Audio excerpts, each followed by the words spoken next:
the reason you find yourself frustrated is because you haven't put yourself in the right environment to cultivate the right outcome. And so in this video, I'm gonna give you 5 ways to improve your surroundings for success.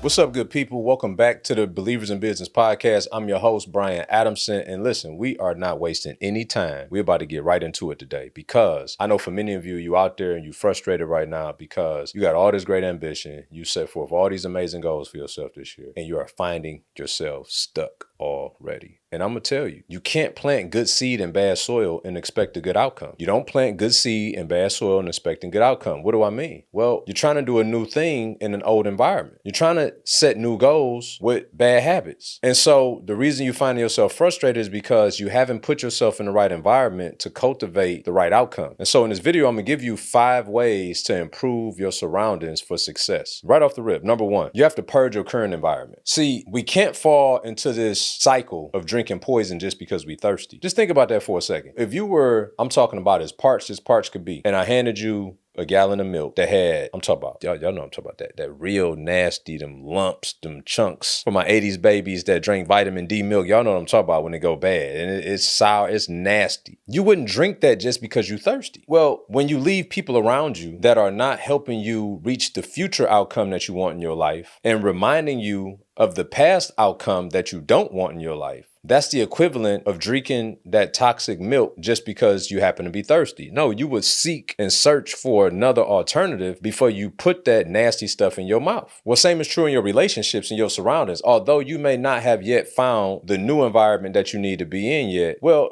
it's time to do some spring cleaning and make some room for the people for that new environment by getting rid of the people in this old environment that you know not getting you nowhere fast. So we got to stop drinking poison just because we thirsty. We got to start being disciplined enough and having enough faith. Like, let's talk about that. Having enough faith that I've been praying to God to help improve my situation, that I'm going to be faithful enough to say, you know what? I'm going to make room in my life for the new relationships as though you're sending them, because that's what faith is. It's acting like God is telling the truth. That's what faith is. It's acting like God is telling the truth. So when he say ask, seek, not, right, and you're doing those things, you're anticipating that he's going to deliver on his part. So by virtue of that, then you know clearly there's certain people around you that are not getting you where you want to get to in life. And so you need to get rid of them. And I ain't saying you got to create a special, throw a special party and come up with this, ceremony to let everybody know that they cut off. But what it does mean is that until you find the environment that you're looking for, you at minimum gonna purge the environment that you're not looking for. So what happens?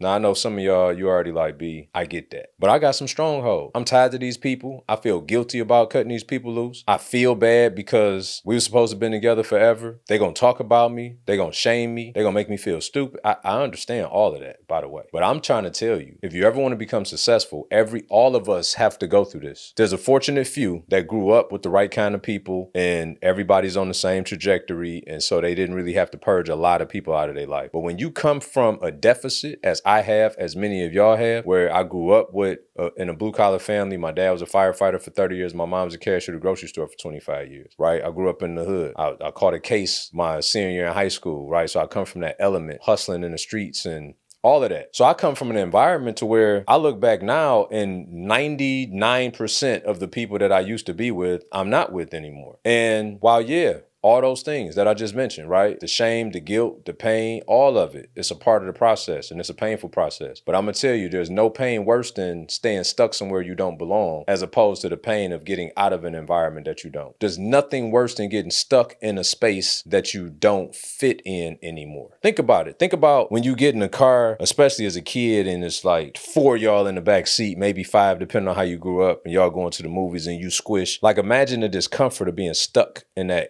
space. It's super uncomfortable. Well, imagine doing that as an adult, because at half the time you look just as foolish with 4 or 5 y'all squished in that car. It's the equivalent of the same thing, except for now you're a full-grown adult and the stakes are higher and it looks more goofy. But that's what's happening, right? We shrink to fit in places that we've outgrown, and we minimize ourselves to a point that we get stuck in places we no longer belong. And so it's the discipline of knowing what my yes is in order to enforce my no. See, it's hard to say no when you don't know what you're saying yes to. Why would we discipline ourselves against eating a cookie unless we know the body we desire? Why would we do it? Otherwise, it's easier to eat the cookie than it is to do the push-up. Let's be honest. So we have to look at our relationships the same way and understand that until I get the relationships that I want, although I have an idea of what these people may look like, I'm not just going to keep settling for what I have. That's definitely not getting me the outcome that I want. So you make room. And then as you make room, guess what you do? Until you go find them friends physically, you find them on social media. Change your whole feed up. Only watch the things on social media that feed the narrative of the future that you want. The things that stimulate you spiritually, mentally, emotionally, financially. Those are the channels you should be watching. And until you find those friends, those are your new friends that's going to fill the capacity of the happy hour, the shopping, the remember when stories,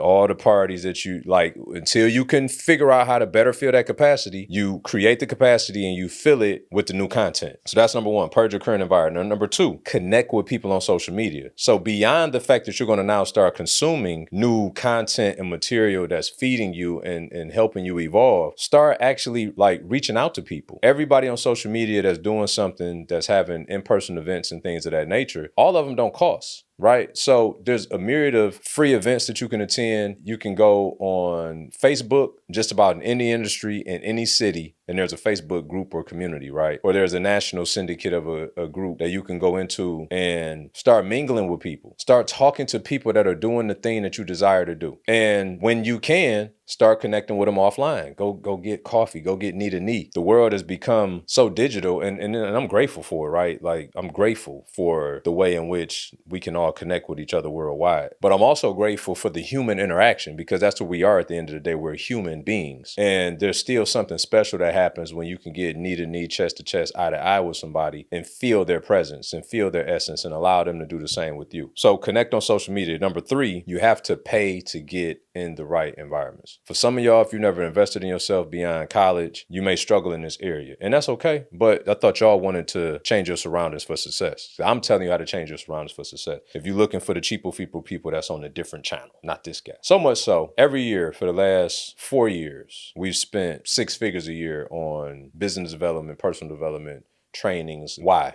Because when I found my first mentor almost 10 years ago, which at that time was spent almost $60,000, leveraged my credit, my wife's credit, the cash we had on hand, the most uncomfortable and unfamiliar type of investment I've ever made in my life forever changed my life. And not just because of the return on investment I got from the investment, but because I didn't know that this world existed. I didn't know that there were all of these people, to the thousands, hundreds of thousands, even sometimes millions of people that were doing the stuff that I already desired to do, that I was trying to do amongst my old friends who had no idea of what I was doing. But watch this. But because those are the people I'm close to, I'm still asking them for advice as if they can tell me how to help better do something that they don't have any idea what I'm doing. But because of proximity, I'm giving them power because those are the people I confide to. So I talk to you about anything else. Why wouldn't I talk to you about this? Well, as you can see, that's a limitation, right? Like, how could you ever win in life by asking people that have not had success in the area that you're trying to have success in for help? But what happens? That's what happened to all of us. You asking your parents on how to be a great entrepreneur when they were workers their whole life. Hello? You asking your best friend who could barely keep their shoes tied and get to work on time about how you gonna build this business. And you wonder why it's going nowhere fast. It's because you should only take business for people that have had success in the area that you want to go into. Hey, real quick, if you are a coach, consultant, business owner, aspiring business owner, you want to start making more money online. Maybe you stuck at that 5, 10, 20K a month ceiling. Maybe some of you are still in ideation mode. You're just like, I got to get out of this job. I know I got something in me I need to give birth to, but you can't quite figure out how to either scale it or start it. Make sure you come to our Purpose to Profits Challenge. My partner David and I are going to be showing you how to successfully grow your business online, helping you with content creation, helping you with marketing strategies, helping you with sales, fulfillment, the whole nine. Showing you our exact systems on how we went from not making 6 figures a year, not multiple 6 figures a year, but 6 figures a month and even sometimes 6 figures in a day. If that sounds like you, make sure you click the link in the description, sign up for the challenge. General admission is only $17. All right, $47 for the VIP. If you want to spend 1 hour exclusively with David and I each day and ask all of your questions specifically, make sure you get the VIP ticket. We will see you there and get back to the episode. Not just that they tried and failed. That ain't good enough. They had to have tried, failed, and succeeded in order to show you how to do that to how to succeed. So you got to pay to get in these rooms. And man, listen, when I figured that out some almost 10 years ago, I've never stopped paying to get into rooms. Why? Because here's the other unique part about that. It's not just that you paying to get into rooms and you learning how to make more money. It's the fact that the people that are there also made investments in themselves to be there, which means you're in rare company. These are people that think like you. These are people that had the same type of apprehension and doubt and worry and concern. Is it going to work? Is this thing a scam? And yada, yada, yada. And they still pulled the trigger. And then you get in there and figure out, oh my God, this is what I've been missing out on my whole life. People that I can actually talk to that had the same drive, I'm not getting criticized about working too hard. I'm not getting criticized about being obsessed, because all of these people the same way. I ain't getting criticized about why I spent 20, 30, 50,000 on something. I'm not getting criticized on any of that because these people have endured and are enduring the same thing. And from that, these spin-off relationships that happen is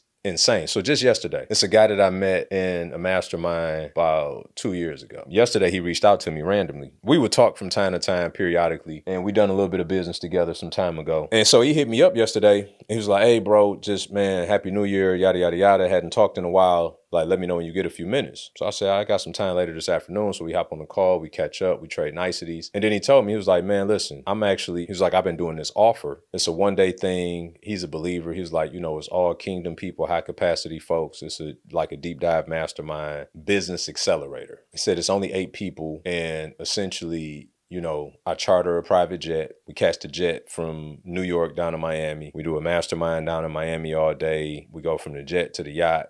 On the yacht, I got the private chef, this, that, and the third, the relationships that are founded there, in addition to all of the resources that are shared and all the rest of it. He was like, bro, it's nothing next to amazing. And he was like, and I thought about you because I think that you would mix well with the group, et cetera. And I told him, I was like, bro, so he told me when it was. It's actually like coming up really soon. And my calendar from now until March is insane. So I told him that the timing was off, but to keep me in mind, should he do it in the future and whatever. And he was like, man, absolutely. And he was like, it's nothing crazy. It's like 35 grand for the event, whatever. Now, I know some of y'all probably about fell out your chair, dropped your phone, hit your head, all in the same process of me saying that, right? But here's what I want you to understand. Number one, my response to him was I was grateful that he thought of me and reached out, because that's what you should be. When you have friends around you, colleagues around you that have something of value that they can offer you that can make your life more successful, you should not be offended that somebody called you to make you a $35,000 offer.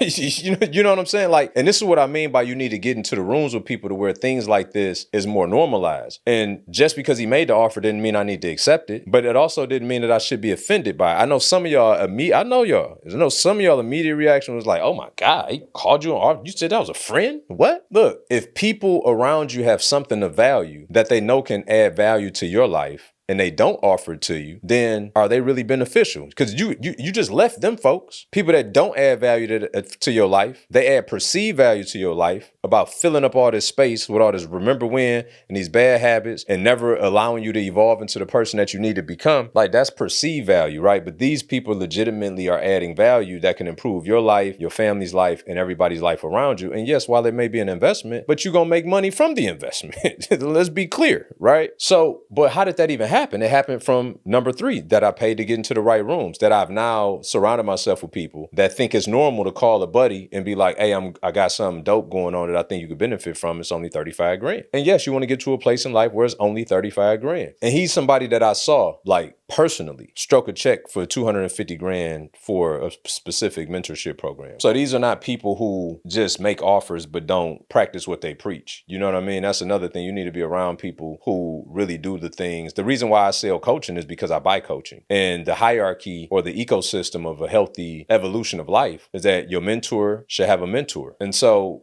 the people that I invest in and with as mentors also have mentors. Everybody should be submitted to somebody because there's somebody that's always outpacing you. So you should have somebody pouring into you while you pouring into others. But if you pouring into others and you don't got nobody pouring into you, eventually you're going to run out. And that's no bueno for the people that you serving. While every coach should desire for their clients to surpass them if they got the ambition and wherewithal to do it. But it shouldn't be because you stop growing, right? So we got to constantly be evolving and investing in ourselves. Number 4, you want to improve yourself. This is so important. We attract attract who we become. The reason why somebody would even think of me to call me with that kind of offer is because I attract who I have become. Sure, he had 1,000 other contacts in his phone that he didn't call. So we attract who we become. So your personal development, your personal evolution is paramount to becoming a magnet to attract. Because here's the other part. While majority of wealthy people are really givers, they're not pompous. I had a lot of different words that just went through my mind, none of which are appropriate because I'm saved. So they're not bad people. You know what I mean? Most rich and wealthy people are not bad people. They're really helpful people. They're giving people. But here's what they also are. People that don't like their time wasted because they understand how important it is and what the return on investment needs to be on it. So that means, although yes, people are willing to help you, be resourceful for you, give you games, spend time, but you got to show up as somebody adding value though. You just can't be no poo-poo and then expect everybody to roll out the carpet for you. So your personal growth and evolution is paramount to attracting the people that you should attract in your life. And then number 5, and this is very critical, you gotta set standards. See, the way I look at it, if the invite is for everybody, it ain't for me. I go places where my gift is put on display. I go places where I'm celebrated, not tolerated. I go places to where the uniqueness of me has an impact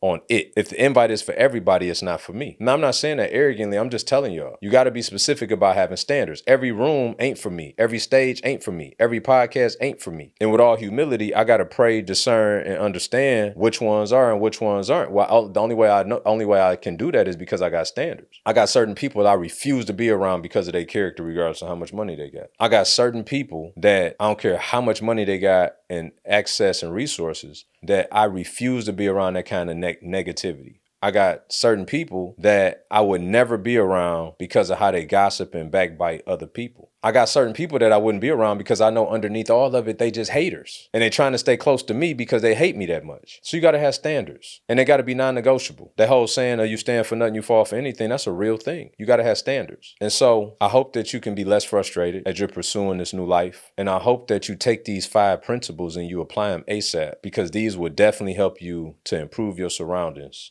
for success. Number 1, purge your environment, your current environment. Number 2, connect with people on social media. Number 3, pay to get into the right rooms. Number 4, improve yourself. And number 5, set standards. Leave something in the comments. Let me know that this resonates. If it did, please send it to some folks as well. Hit that subscribe button, man. And I will see you guys in the next one.